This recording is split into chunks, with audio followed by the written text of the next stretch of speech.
우리 앞뒤 좌우분들에게 함께 오늘은 이렇게 인사해 주시죠.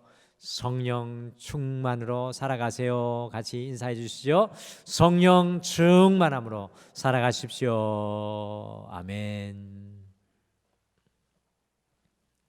오늘은 이 교회력으로 오순절 성령 강림 주일입니다.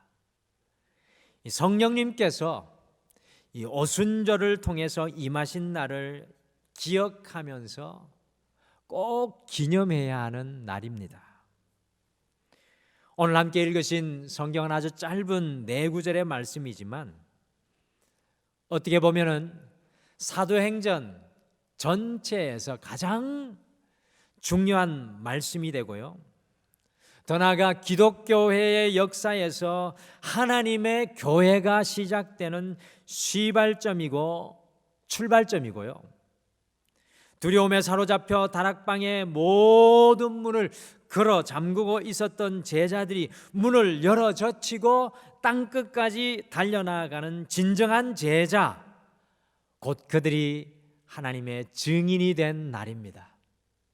더 나아가 오늘 이 오순절의 성령 강림 주일은 여러분과 저에게 놀라운 도전을 하기를 원합니다. 오늘 이 오순절 성령 강림 주일 이후에 이 사도행전 말씀을 보시게 되면요, 성령님의 인도함 없이는 교회가 움직이지 않는 것을 우리는 성경을 통해 잘 발견할 수가 있습니다. 예를 들면 빌립 집사가 에디오피아 내시를 만나러 갈 때 성령님이 강권적으로 빌립에게 가라고 명령을 하셨고, 빌립이 그 말씀 때문에 나아갔습니다. 백부장 고넬료가 베드로를 부를 때에도 성령님이 청하라고 해서 성령님이 가라고 하셨기 때문에, 부르라고 했기 때문에 불렀고요, 베드로 또한 성령님이 이방인 고넬료에게 가라고 말씀하셨기 때문에 그에게 나아가고 있는 모습을 보게 됩니다. 그리고 아가보라는 예언자가 큰 기근이 온다는 것을 성령님을 통해서 예언을 하였고요, 안디옥 교회가 그들이 가장 사랑하고 의지하는 영적인 리더 바울과 바나바를 성령을 통해서 선교사로 파송할 하나님의 성령의 음성을 듣고 파송하게 되었습니다. 바울이 아시아에서 열정을 다해서 선교를 복음을 전했는데 갑자기 발길을 돌려서 유럽인 마게도냐로 발을 돌린 것도 역시 성령님께서 말씀하셨기 때문이었고요, 바울이 붙잡혀 로마에 가서 죽을지 알면서 성령님이 가라고 하시니까 예루살렘에 가서 붙잡히고 로마로 나아가는 사도 바울의 모습입니다. 예루살렘 교회를 위시해서 사도행전의 모든 교회들은 성령 충만한 사람들이 가득했습니다.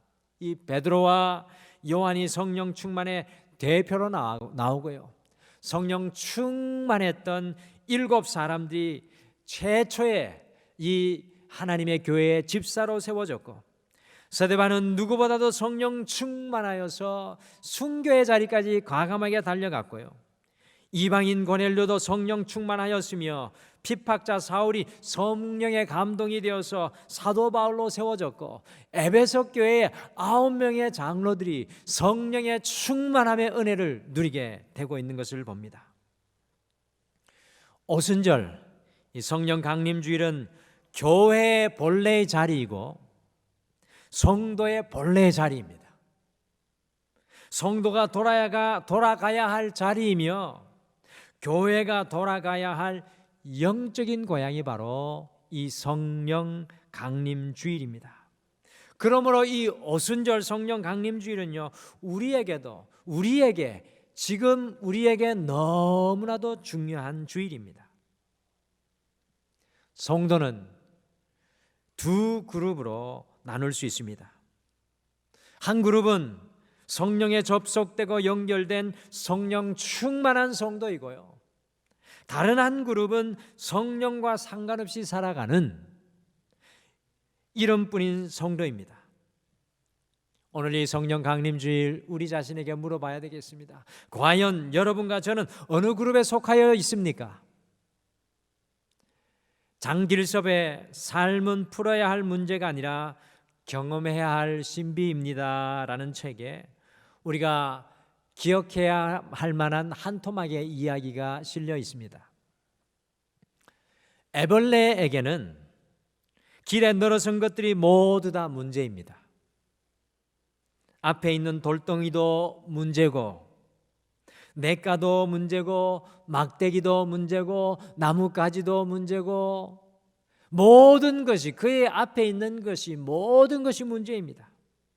하지만 애벌레가 변하여 나비가 되면 이 모든 것들은 날아가며 편안하게 둘러볼 구경거리일 뿐입니다.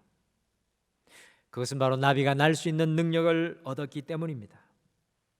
우리가 성령님에 연결되어 성령님의 능력을 덧입게 되면 마치 애벌레가 결코 상상할 수 없는 나비의 삶을 살아가게 됩니다. 오늘 오순절 이 성령 강림절인 다시 연결되기 21번째 시간에는 보혜사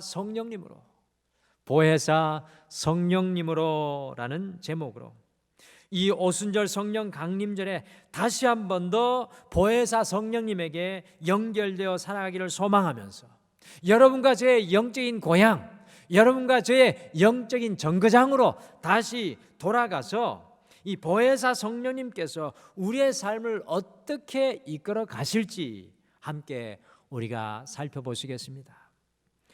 오순절 성령 강림절에 임하신 보혜사 성령님이 과연 여러분과 저를 어떻게 이끌어 가시고 계십니까? 지나온 날이 아니라 다가올 주간에 보혜사 오순절 성령님께서 우리를 어떻게 이끌고 가실까요? 첫째, 보혜사 성령님은 우리의 삶 속에 능력의 삶을 살아가도록 도우십니다. 여러분과 저의 삶에 능력의 삶을 살아가도록 도우십니다. 스가랴 4장 6절 말씀을 함께 읽겠습니다. 스가랴 4장 6절 말씀입니다. 시작. 그가 대답하여 이르되 여호와께서 스룹바벨에게 하신 말씀이 이러하니라. 만군의 여호와께서 말씀하시되 이는 힘으로 되지 아니하며 능력으로 되지 아니하고 오직 나의 영으로 되느니라. 아멘. 오직 나의 영으로 되느니라. 주의 성령님께서 우리의 힘을 넘어 우리의 능력을 초월하여서 우리가 가진 것을 넘어서서 하나님의 가능성을 우리의 인생에 이루어 간다는 주님의 말씀입니다. 사도행전 1장 8절도 같이 읽겠습니다. 시작. 오직 성령이 너희에게 임하시면 너희가 권능을 받고 예루살렘과 온 유대와 사마리아와 땅끝까지 이르러 내 증인이 되리라 하시니라. 아멘. 너희가에 우리 성도님들의 이름을 넣으셔야 됩니다. 오순절 성령님의 임하심의 의미는 성령의 능력을 공급받는 것을 말합니다. 능력은 성경 원어로 디나미스라는 말로요, 다이나마이트라는 어원이 되는 말씀입니다. 우리가 보혜사 성령님에게 연결되어서 보혜사 성령님으로 살아가면 성령의 폭발적인 능력을 공급받게 된다는 것입니다. 오늘 사도행전 1장 8절 말씀은 이렇게 우리에게 이야기합니다. 쉽게 말씀드리면 성령이 너에게 임하면 너희가 하나님의 영적인 다이너마이트가 될 것이라. 일제강점기 시절에 이 신사참배를 거부하면서 마지막 순교의 길을 걸어가신 이 주기철 목사님의 생애를 다룬 일사가구라는 영화에 우리를 놀라게 하는 한 장면이 나옵니다. 주기철 목사님의 아드님이 당신의 아버지를 회고하기를, 우리 아버지는 그렇게 강하신 분이 아니셨습니다. 마음도 정말 여리셔서 눈물도 많은 분이셨습니다 라고 하였습니다. 곧 그 아드님의 말은 우리 아버지가 대가 세고 투사 정신이 있어 고문을 이기시고 순교할 수 있었던 것이 아니라는 분명한 사실입니다. 과연 도대체 무엇이 그 여리고 선량하신 주기철 목사님이 그 무서운 대못 위를 걷게 하시고 그 무서운 구몬을 다 이기고 순교할 수 있게 하였던 것입니까? 그것은 힘으로도 되지 아니하며 능력으로도 되지 않고 오직 하나님의 성령 보혜사의 능력으로 가능하였던 것을 우리는 바라봅니다. 사랑의 원자폭탄이라고 불리시는 손양원 목사님이 어떻게 자신의 아들의 죽음을 보고 그 다음 주일에 오히려 9가지 감사의 제목을 고백을 하고 죽은 두 아들의 죽음 순교를 바라보면서 자기가 드릴 수 있는 최고의 감사 헌금을 하나님께 드리고 여기에 머무르지 아니하고 두 아들을 죽인 그 장본인을 자신의 아들로 삼을 수 있었겠습니까? 그것은 손양원 목사님의 마음에서 우러나온 인간적인 사랑의 능력 때문이 아니었습니다. 여러분들 신앙의 비밀을 잘 아셔야 합니다. 손양원 목사님 안에 있는 사랑이 그것을 가능한 것이 아니었습니다. 그것은 바로 보혜사 성령님께서 사랑으로 목사님의 마음을 충만케 하셨기 때문입니다. 다이너마이트와 같은 보혜사 성령님의 능력에 손양원 목사님이 접속되었기 때문입니다. 네덜란드에 살던 코리 텐 붐 여사는 2차 세계대전 때 유대인을 숨겨주었다는 이유로 독일 강제 수용소에 수감되고 그곳에서 부모 형제가 모진 고문을 견디다 못해 모두 다 죽었습니다. 갖은 고문 가운데서 구상 일생으로 살아나서 고국으로 돌아와서 신학 공부를 하고요, 남은 여생 주님을 위해 화해의 복음을 전하기로 헌신을 하였습니다. 코리 텐 붐 여사가 복음을 증거할 때 성령의 음성이 그녀에게 들려왔습니다. 사랑하는 딸아, 독일은 전쟁을 일으킨 민족이기 때문에 지금 너무나 큰 상처를 입고 있다. 그들에게 가서 내가 복음을 증거하라. 코리 텐 붐 여사는 하나님께서 가라면 어디든지 가겠습니다. 그렇지만 독일에만은 못 갑니다. 하나님 그것만은 저를 빼주십시오. 독일 사람이 우리 부모님도 죽이고 언니도 죽였습니다. 내가 강제 수용소에서 당한 고통은 말로 형용할 수 없습니다. 그 독일 사람에게 가서 내가 복음을 증거할 수는 없습니다. 그때 하나님께서 말씀하시기를, 사랑하는 내 딸아, 내가 나를 저주하고 욕하고 등진 사람들을 위해 십자가를 진 것을 기억하라. 내가 내 딸이면 독일 사람에게 가서 복음을 전하라. 그 말씀을 듣고 코리 텐 붐 여사는 독일에 가서 복음을 전했습니다. 그녀는 가는 곳마다 많은 사람들이 눈물을 흘리며 회개하고 주님을 영접하고 나아오는 것을 보고 놀라운 하나님의 은혜 속에 복음의 보람을 느꼈습니다. 그런데 하루는 설교를 마치고 강단에서 내려서자 많은 사람들이 그녀와 악수를 하기 위해 줄을 섰는데 허름한 외투를 입은 한 남자가 자기 앞으로 다가오는 것을 보고 여사는 심장이 멎고 온몸에 피가 거꾸로 흐르는 것과 같았습니다. 왜냐하면 그는 강제 수용소에서 자기에게 무시무시한 고통을 간 악명 높은 강제 수용소 간수이였기 때문에 그렇습니다. 그 남자는 한겨울 이런 새벽에 여자 포로들 나체로 바깥에 서 있게 했고요, 먹을 것도 주지 않고 갖은 횡포를 다해 괴롭힌 바로 그 장본인이었습니다. 바로 그 사람의 손에 여사의 사촌 언니 베티가 강간을 당하고 견디지 못하여 끝내 수용소에서 목숨을 잃고 말았습니다. 똥으로 빵을 대신하고 오줌으로 포도주를 대신한 성만찬을 강요하기도 했습니다. 강제 수용소에서 있었던 악몽과 같은 괴로운 기억들이 주마등같이 스치는데 바로 그 남자가 손을 내밀고 그녀 앞에 서 있었던 것입니다. 그 남자는 전쟁 당시 수많은 여자를 포로들을 죽였기 때문에 여사를 아주 알아보지 못했으나 코리템 분야사는 꿈에도 그 얼굴을 어찌 잊을 수가 있었겠습니까? 도저히 손을 내밀어 그와 악수할 수가 없어서 얼른 마음속으로 기대했습니다.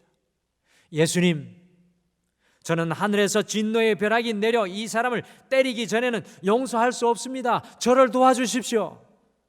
저는 도저히 이 사람만은 용서할 수 없습니다. 예수님, 저를 제발 좀 이해해 주십시오.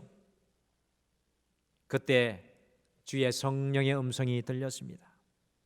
나는 십자가에서 나를 못 박고 죽이고 침뱉으며 채찍으로 때리고 조롱하며 가시관을 씌워서 나를 괴롭히는 사람들을 내가 용서했지 않느냐? 나는 나를 죽인 사람들을 용서하였다. 너도 용서하여라. 하나님이 도와주시지 않으면 못합니다라고 여사가 기도하자 성령의 능력이 임하여서 여사의 손이 자기도 모르게 뻗어져서 그 사람의 손을 잡았습니다. 천금 같은 손을 들어 무시무시한 그 사람과 악수하는 순간 하늘에서 주님의 평강이 쏟아져 내렸고요. 그 순간 갑자기 하늘의 문이 열리고 주님의 사랑이 여사에게 넘쳐나면서 주체할 수 없는 눈물이 그녀의 두 눈에서 흘러내렸습니다. 순식간에 미움과 원한이 눈 녹듯 다 녹아버리고 말았습니다. 다이너마이트와 같은 성령의 능력이 주의 사랑으로 용서하는 능력의 삶을 살아가도록 하였습니다. 사랑하는 성도 여러분, 오순절 성령 강림절이 어떤 날입니까? 우리는 이 영적인 비밀을 아셔야 하고 이 영적인 비밀을 누리고 날마다 살아가셔야 합니다. 바로 우리의 능력과 힘이 아닌 주님의 능력이 다이너마이트가 되어서 우리의 삶 속에 임하는 날입니다. 임하셨던 날입니다.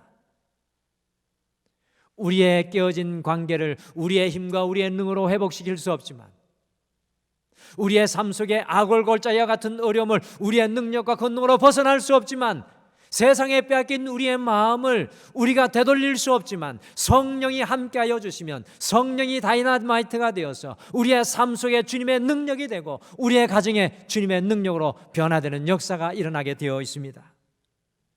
주의 성령님의 접속되면 우리가 상상도 할 수 없는 하나님의 능력으로 살아가게 되는 권능의 날이 우리에게 시작되는 것입니다. 우리는 오늘 다시 이 주일에 보혜사 성령님에게 연결되기를 소망해야 합니다.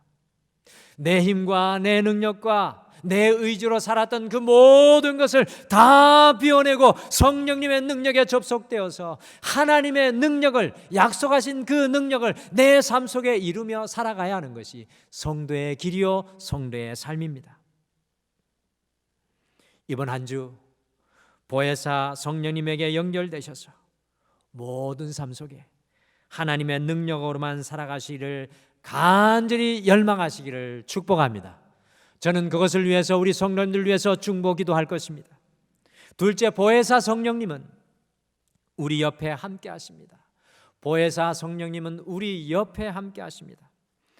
보혜사 성령님은 우리에게 능력을 주시는 분이지만 이것보다 더 중요한 것은 바로 우리 곁에 있어 주시는 분이십니다. 같이 요한복음 14장 16절과 17절 말씀 함께 같이 읽겠습니다. 시작. 내가 아버지께 구하겠으니 그가 또 다른 보혜사를 너희에게 주사 영원토록 너희와 함께 있게 하리니 그는 진리의 영이라. 세상은 능히 그를 받지 못하나니 이는 그를 보지도 못하고 알지도 못함이라. 그러나 너희는 그를 아나니 그는 너희와 함께 거하시며 또 너희 속에 계시겠습니다. 아멘. 주님께서 보혜사를 주실 것인데 그 보혜사가 영원토록 너희와 함께 하실 것이라고 주님께서 약속해 주셨습니다. 보혜사라는 말의 성경 원어는요, 파라클레토스로, 파라와 클레토스라는 말의 합성어입니다. 이 파라라는 말은 곁에, 옆에, 나란히라는 말이고 클레토스라는 말은 부름을 받은 자라는 뜻입니다. 그러니까 성경에서 이 보혜사라는 뜻은 곁에 있으면서 도와주시는 분이십니다. 옆에 계시면서 도와주시는 분이라는 뜻입니다. 누가 우리와 영원토록 함께 할 수 있습니까? 부모님이 영원토록 함께 해 주실 수 있을 것으로 생각을 했는데 그것이 아니었습니다. 저는 어릴 때 어머니가 심각한 교통사고를 겪으신 후에 어느 날 어머니가 내 곁을 떠나갈 것을 어린 시절부터 알게 되었습니다. 자녀들이 우리와 영원토록 함께 해줄 수 있을 것 같은데 그들의 길을 걸어갑니다. 사랑하는 남편과 아내가 영원토록 함께 해줄 수 있을 것으로 생각했는데 그것도 아닙니다. 결국 이 세상의 삶을 가만히 돌아보면 순간순간 혼자인 삶입니다. 그러나 성경은 우리가 혼자라고 절대로 이야기하지 않습니다. 성경의 핵심이요 성경 66권의 끊임없는 고백과 선포와 성령님의 음성은 내가 혼자가 아니라 내가 영원토록 너와 함께 하리라는 주의 음성입니다. 성령님께서 우리 곁에 영원토록 함께 하십니다. 이것이 바로 오순절 성령님의 역사입니다. 구약 성경의 요셉을 보시기를 바랍니다. 요셉은 참 순결한 청년이었지만 강간미수범이라는 누명을 쓰고 감옥에 갇히게 되었습니다. 허랑방탕한 사람이 감옥에 가면 충격이 덜할 것 같은데요, 아무런 잘못이 없는 사람이 감옥에 갇히게 되었습니다. 그러던 중에 이집트 바로의 고위 관료가 같은 감옥에 갇히게 되었는데 그 사람이 꿈을 꾼 것을 요셉이 해석해 주면서 3일 만에 복직될 것이라는 놀라운 이야기를 해 주었습니다. 그때 요셉의 심경이 숨어 있는 말이 나오는데요, 요셉의 심경, 요셉의 개인적인 심정이 드러나는데 그것이 창세기 40장 14절 말씀입니다. 같이 창세기 40장 14절을 같이 읽겠습니다. 시작. 당신이 잘 되시거든 나를 생각하고 내게 은혜를 베풀어서 내 사정을 바로에게 아뢰어 이 집에서 나를 건져 주소서. 이 집에서 나를 건져 주셔서. 그런데 그 사람이 풀려난 이후에 요셉을 까맣게 잊어버렸습니다. 여러분들 얼마나 잊어버린지 아십니까? 무려 만 2년 동안이나 요셉을 기억하지 못하고 요셉은 잊혀진 존재가 되어버렸습니다. 이렇게 잊혀진 2년 동안 요셉의 억장이 무너지지 않았겠습니까? 세상에 그 누구도, 세상에 그 어느 누구도 그를 기억해 줄 사람이 없었습니다. 요셉의 마음이 어떠하였겠습니까? 그런데 놀라운 것은 성경 어느 곳을 눈을 씻고 찾아봐도 요셉의 상처의 흔적이 전혀 드러나고 있지 않습니다. 감옥에서 공황장애가 없었고요, 불멸증이 없었으며 분노 조절과 불안의 문제가 전혀 없었습니다. 요셉이 과연 어떻게 그럴 수 있었겠습니까? 같이 창세기 39장 23절 말씀을 같이 읽겠습니다. 요셉의 삶을 알면 이 23절을 읽으면 우리의 가슴이 뜨거워지는 걸 느낍니다. 우리 화면으로 같이 읽겠습니다. 시작. 이는 여호와께서 요셉과 함께 하심이라. 여호와께서 그를 범사에 형통하게 하셨더라. 이는 여호와께서 요셉과 함께 하심이라. 이는 여호와께서 요셉과 함께 하심이라. 그렇게 지독하게 누명을 쓰고 2년 동안이나 사람들에게 잊혀졌을지라도 요셉이 어떻게 상처받지 않을 수 있었겠습니까? 그것은 바로 그 감옥 속에서도, 바로 그 감옥 속에서도, 홀로 된 그 감옥 속에서도 하나님께서 함께 하셔서 형통케 하셨기 때문이었습니다. 왜 바울과 실라가 채찍에 맞고 깊은 감옥에 갇혀 있었지만 찬양할 수 있었습니까? 그것은 바로 주님께서 팔아, 곧 옆에, 내 곁에 함께 해 주셨기 때문입니다. 김민식 전도사님이라는 분이 고백한 복음성가 중에, 오래된 복음성가 중에 주와 함께라면이라는 찬양이 있습니다. 그 찬양 가사에 이런 고백이 있습니다. 가난해도 좋습니다. 병들어도 좋습니다. 아니, 어떻게 이런 고백을 할 수 있겠습니까? 가난해도 병들어도 어떻게 좋을 수 있겠습니까? 그 찬양은 이렇게 고백합니다. 주님과 함께 한다면 가난도 병든 것도 문제가 되지 않는다고 고백합니다. 혹시 이 찬양을 아시는 분이 있다면 저와 같이 이 시간 함께 찬양해 보시지 않겠습니까? 제가 찬양할 때 혹시 모르는 분들은 가사를 한번 같이 보시면 좋겠습니다. 주와 함께라면 가난해도 좋아 참된 부요함이 내 맘에 가득하니까 때로는 날 유혹하려고 세상 바람 휘몰아쳐 와도 나는 결코 잊을 수 없어 자비로운 주의 음성을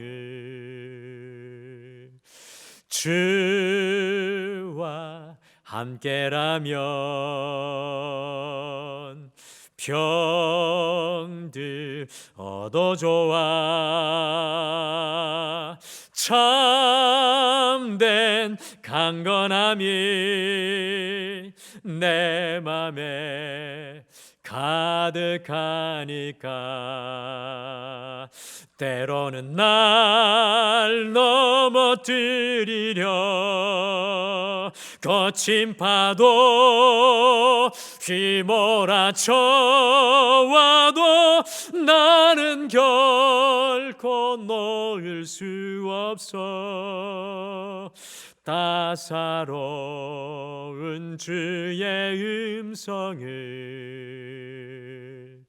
내 맘 아시는 주 항상 함께 계셔 약한 내 영혼에 위로와 능력 주시네 가난해도 병이 들어도 시련의 밤 어둡고 깊어도 나는 결코 떠날 수 없어 아름다운 주의 나라를 주의 나라를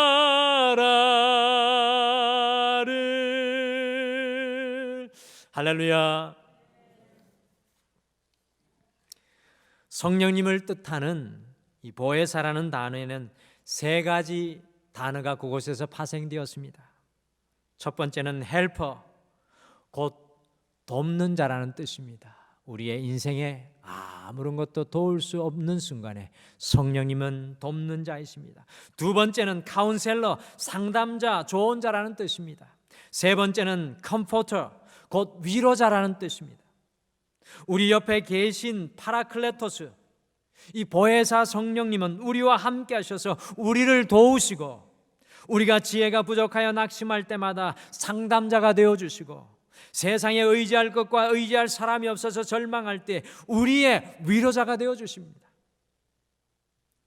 코리텐붐 여사는 어린 시절에 수용소에 갇힌 많은 사람들이 죽어나가는 것을 보고 같이 갇힌 아버지에게 이렇게 이야기를 했습니다. 아버지, 저는 도저히 신앙을 지켜 저분들과 같이 순교할 자신이 없어요. 그러자 코리의 여사의 아버지가 이렇게 이야기를 했습니다. 사랑하는 딸아, 걱정할 필요 없단다. 기차를 타고 목적지에 가기 위해서 돈을 지불하면 언제 표가 주어지니? 그 기차를 탈 때요 라고 코리가 말하였을 때 아버지가 말했습니다. 그렇단다. 우리가 순교를 당해야 할 때가 되면 바로 그 순간에 보혜사 성령님께서 우리와 함께 하셔서 도울 거야. 사랑하는 성도 여러분, 우리가 아골골짝 빈들을 지나가지 못할 것 같지만 그 순간이 되면 성령님께서 우리와 함께 하셔서 우리를 도우실 것입니다. 오순절 성령 강림절은 우리 옆에 영원토록 함께 하시겠다는 성령님의 약속이 이루어진 날입니다. 이번 한 주 믿음의 눈을 여시고 그 보혜사 성령님께 연결되어서 우리의 삶의 모든 현장에 우리 옆에 함께하여 주시는 그 주님과 더불어 살아가시기를 바랍니다. 오순절 성령 강림주는 우리가 보혜사 성령님께 연결되고 접속되는 은혜의 날입니다. 영적인 고향으로 돌아가는 날입니다. 보혜사 성령님은 우리의 삶 속에서 주님의 능력과 권능으로 우리가 살아가게 합니다. 보혜사 성령님은 우리의 삶 속에 우리 옆에 파라클레토스로 함께하여 주십니다. 이번 한 주 오순절의 그 은혜로 우리 등마루가 모두 돌아가시고 한 분도 빠짐없이 성령님과 멀어지지 않고 접속된 인생, 연결된 인생이 되시기를 간절히 축복합니다.